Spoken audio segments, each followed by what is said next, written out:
who has the best chance to beat City to a league?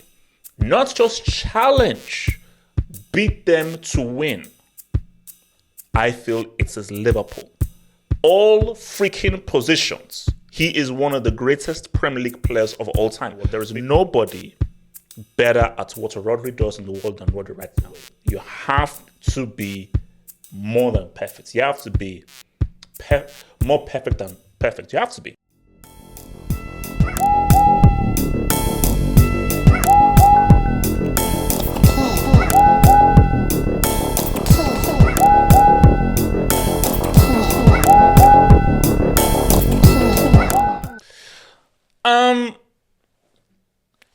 Are we still in rivalry territory here? Because this is what I've always said, and I try and be as fair as possible. And I've said this several times. Liverpool are the only team that I truly believe can beat City to the title. Arsenal fans want to fire a nuclear warhead to my cranium by me saying that. And Arsenal fans will say that I'm being disrespectful. It ain't disrespect. It's just reality, and it's being realistic, because if you've been to the promised land and you've conquered, I'm going to have more faith than people who have not been to the promised land and conquered. And now we'll get to whether Liverpool can do battle this season. But we have to understand where football is right now. We've transitioned from where the game is player-led to where it's manager-led right now, which is where we have to bring in your boy. We have to bring in your boy here because the game right now is so player-led. No, it's so manager-led. He's key. Your boy here is very key to the success of Liverpool. And he was one of the key reasons as why Liverpool did so well. It is a manager-led game that we're in right now. The managers have never been as important as they have been right now in football. So we cannot deny that. So my thing is, we have to respect that. We have to respect that. We have to respect the fact that as long as Klopp is manager, you always have to give them kudos. And I'm going to have more faith in Klopp than I do and Arteta. I just am. But as much as the game is manager-led, as much as managers now have way more influence now, the players still have to execute, and they still need the ingredients and the tools to say what's up. I've always had this belief. If Klopp kept Götze, Lewandowski, Hummels, Gundogan, if he kept all of his pieces, that side would have been a force in Europe, and I believe they would have won a UCL. If he had been able to keep all those Dortmund players, I believe they would have won a UCL. They would have won a UCL 100%. But that is not how football works. But this is still the big bad bully. This is still the big bad bully. Now, we could talk about the 115 charges. We could talk about this, that, financial doping. Put that to one side, innocent until proven guilty. So until they're found guilty and they're thrown in the same jail cell as Modri and every other Juventus dignitary, this is still the big bad bully. And as we've seen in the last few years, because they're trying to go for 4 in a row. They're trying to go for 4 in a row. And as we're looking at both teams right now, it doesn't seem as if Liverpool have the overall ingredients to say what's up. Now, they have a very important ingredient, which is this guy. Now, look at Napoli. People say, we've got Kvaratskhelia, we've got Kvaratskhelia, we've got Osimhen, we still have all of our guys, we're all good. You take away Luciano Spalletti, you put that bomb, Rudi Garcia, in there. Look at what happened. Now he's sacked, now bringing in another dinosaur in Walter Mazzarri. So, because Klopp is there, he understands his philosophy and his tactics, and his philosophy and tactics has been antithesis to Pep. You know that they have a chance.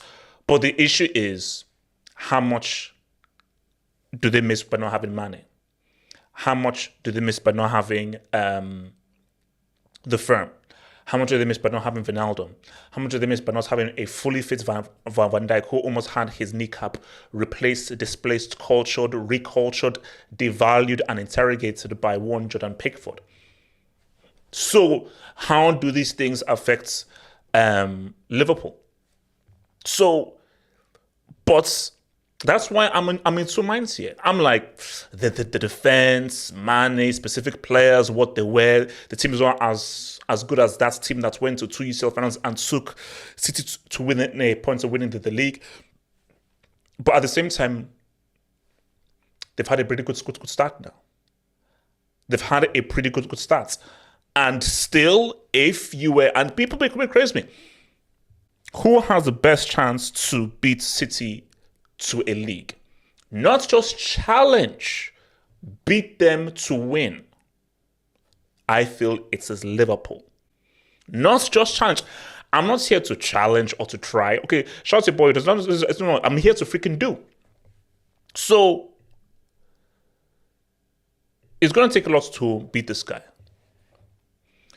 But we also in that documentary that Pep said that the man that makes him lose sleep, the team that made him lose sleep was Klopp and Liverpool. Now, it was Liverpool then. Right now in football, it used to be Mourinho. The manager that I feel Pep fears the most is Klopp. 100%. I feel because I think because deep down as a manager, you know a team that causes you issues. You see, Pep will always be full of compliments with guys like Arteta, guys that play free-flowing football that pretty much plays into his team's advantage to pretty much lubricate them and destroy them. He always praise those bombs. If Pep praises you, it means that you're a bomb and he doesn't really respect you. If Pep doesn't praise you, doesn't really talk about you, or he truly fears you, that means he respects you. Pep may say that Pep deep down respected Mourinho because he knew that he was an antithesis to his tactics. Pep deep down, he respects Klopp because he knows that he's another antithesis to his tactics. So, what argument do we have for Liverpool? Because I'll get to this right now, but what argument do we have for Liverpool for them to be able to say what's up? Two interesting arguments, but let me start with the obvious one. And then I'll go with the tricky one. This is the obvious one. We will have to have a serious conversation about how consistent Salah has been in the EPL. Now, I was having a debate on Twitter and X videos. Salah is not top 5 greatest African players of all time. You can't be in the convo of GOAT African players if you've never won the AFCON. Now, George Weah has a Liberia Ballon d'Or tax, which is fine for him, but you can't be the top player in the world. You can't be in a African GOAT without winning the AFCON. It makes no freaking sense. Especially when you play for Egypt. Especially when you play for freaking Egypt. He's one of the greatest EPL players of all time. Hands down. He is one of the greatest EPL players of all time. And once he leaves, we're going to have a serious conversation as to where he ranks amongst all-time Premier League players. Forget forwards. I don't want to talk about forwards. All freaking positions. He is one of the greatest Premier League players of all time because his numbers, his assists, his influence, his consistency. He's never had a bad season. He's never, this is like 4, 5, 6 seasons. He's never had a bad season. He's never had a season where, he's been trash. Never. So his value to Liverpool, it's you can't even put it into words. Hence why, if they lose him, the only guy that can come close to replacing him is freaking Mbappe. And even if Mbappe comes, can he bring in those assists? So Liverpool can't even think about competing without Salah. They can't even think about competing without Salah. So Salah is fully important, but he can only take you so far.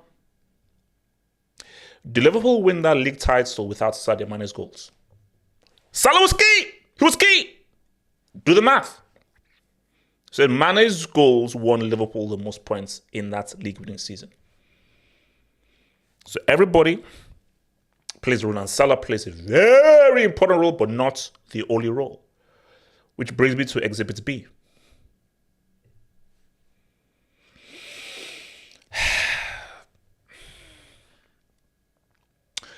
Nunes is a conundrum. Now, this is a guy with I think I need to recheck. I think he's a kind of 20-something% eye test score. He's a weird one. He can either look like a Class B brick or look like a Tier 2 player. So one time he looks like Tier 2, borderline upper Tier 2. Another time he looks like a Class C, borderline Class B brick. So he goes to two extremes where he can have a horrendous control of the ball and then put the ball in the top corner from 30 yards. He can do everything, beat a player, super dribble, then miss an open goal. He's had a very good international break. A good international break, scoring in both games for Uruguay. So Uruguay may be looking to have their wrist cannibal Joe's replacement. But Nunes is a conundrum. He is a conundrum because I can't say he's a damn good striker, full stop. I've got to say he is a really good striker, asterisk. If Klopp can get this man to be consistent, then we're saying something. Salah can do it by himself. And we saw what he did in our Newcastle game, where Salah's like, okay, look, I can't always score. If I provide, can you execute? And if there's somebody that can execute on a consistent basis, because goals win games. Shout out to your boy. Because you know what? It's not like this, but he doesn't remind me of, but I just think back to Torres. Now, Chelsea Torres is a brick alumni, one of the worst players of all time. Liverpool Torres. So this was, basically, I called him Blondie when he was trashed. The guy was garbage for Chelsea, hence the name Blondie. Torres for Liverpool. 1v1 was a goal. I don't think there was ever a time when peak Torres was at Liverpool. There was a 1v1 and he didn't score. When it was a 1v1, just like, okay, look, it's a goal. Let's put the ball back in the center circle. 1v1, 100%, that was a goal. That was a G. So because see, what Darwizi represents, what Nez represents is not what Firmino was. Hence why this is something new. Because Firmino was a complete forward who came in deep, brought guys into the game. This is an old school striker. And I think I'm hopefully glad that Klopp now realizes that, bro, this guy, he's not a left forward or right forward. He can't become an inside forward. He is an old school striker. There is still a place. There is still a place for old school strikers in football. There is still a place for old school strikers in football. Let us respect the old school dudes. Please, let us do it. But here's the thing, though. He still exists. He still exists. The Earl, but this is the issue with City, and this is where the problem comes. Because I'll come to another guy. You would think a guy who scores the amount of goals that he has scored, especially last season, that a team would be reliant upon him. And that is what makes Pep the bully that is very hard to take down. City not reliant on Haaland. If Haaland doesn't score or he doesn't perform, City are fine. And that is what's so scary, because what is frightening is a guy who scores this amount of goals. Surely, how football works is you have to be reliant upon him. But Pep has built such a system where everybody eats. Everybody has a meal. Like, you see, everybody in City has like a plate. Yes, sir. Please, sir. Please, sir. Please. More, sir. More, please. More. Everybody wants more. Everybody eats under Pep. No one goes hungry. Then there are no Oliver Twists. There are zero Oliver Twists. Pep is an anti-Oliver Twist merchant. There are no Oliver Twists in the Pep system. Everyone eats. No one goes hungry. No one starves. Everyone is famished. Okay? Everyone is famished. Everyone is is well fed. So, but if they need someone to drop a 2 or 3 piece, he's there. So the usefulness of Haaland is that is just another dimension. City got 100 points, 98 points, 90 plus points without Haaland. Where Haaland did not play a single game. They got that. So now he now comes in, we just have a whole different dimension, which is just what makes the City team so impossible. Plan A, Plan B, Plan C, Plan D, Plan E, Plan F, Plan G. Everybody can eat. However, there is a guy. There is a guy that City will need to clinch this, where if you take this guy from this season, Liverpool have a real shot of winning. If Haaland was out for the season, it will still be hard for Liverpool to beat City. But if this guy goes missing, then it's hard. If this guy goes missing, it affects City. He is critical to how City function. Critical to how they play, both in defense, in possession, in transition, in attack. He's important. He represents the entire 360 of the City system. So if there's one guy that Pep doesn't want to get injured, if there's one guy that he doesn't want to go down for a long time, it's this dude. So Haaland grabs the headlines. Rodri is City's most important player. Hands down. He's the most important player.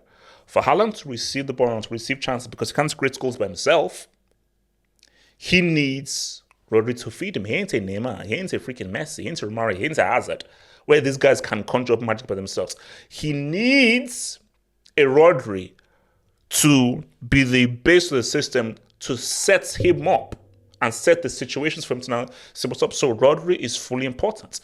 And as long as Rodri is in his City team, it's going to be very, very, very difficult for Liverpool to say what's up. Because he is the best at his job in the world. There is nobody better at what Rodri does in the world than Rodri right now. Nobody. You can't give me a name. You can't. Based on what he does for the team, the role that he plays, and the importance of that role and how he's effective, he's at that role, there is no other player in the world that even comes close. There's nobody.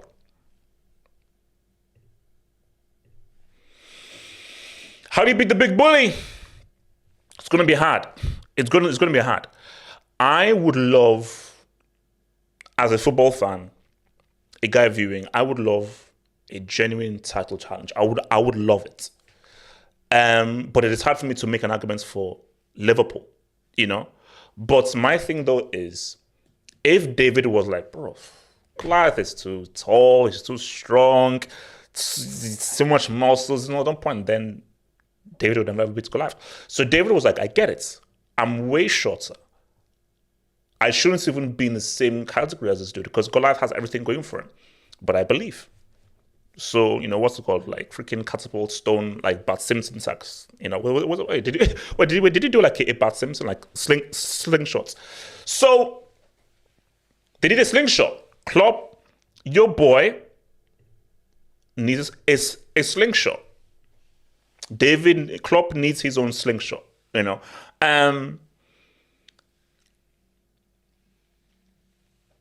It's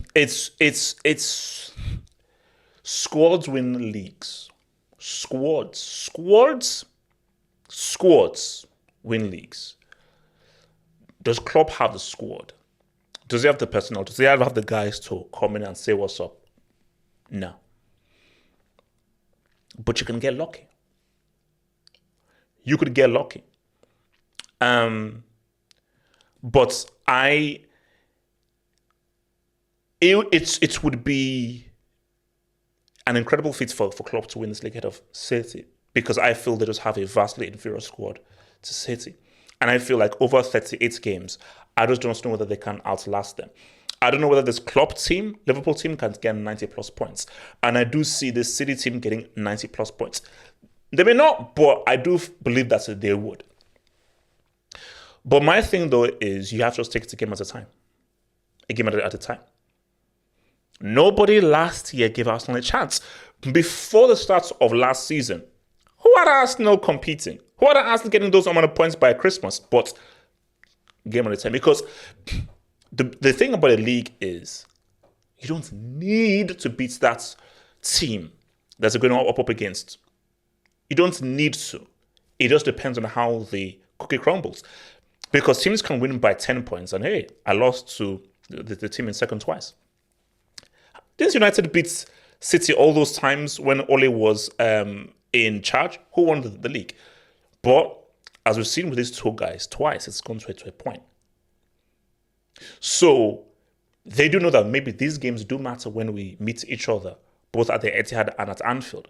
Because if it comes back to a point, it's maybe be determined. Remember that season where Leroy Sané scored that clutch goal? That effectively decided the tie. Liverpool win that game, they win the league. So, on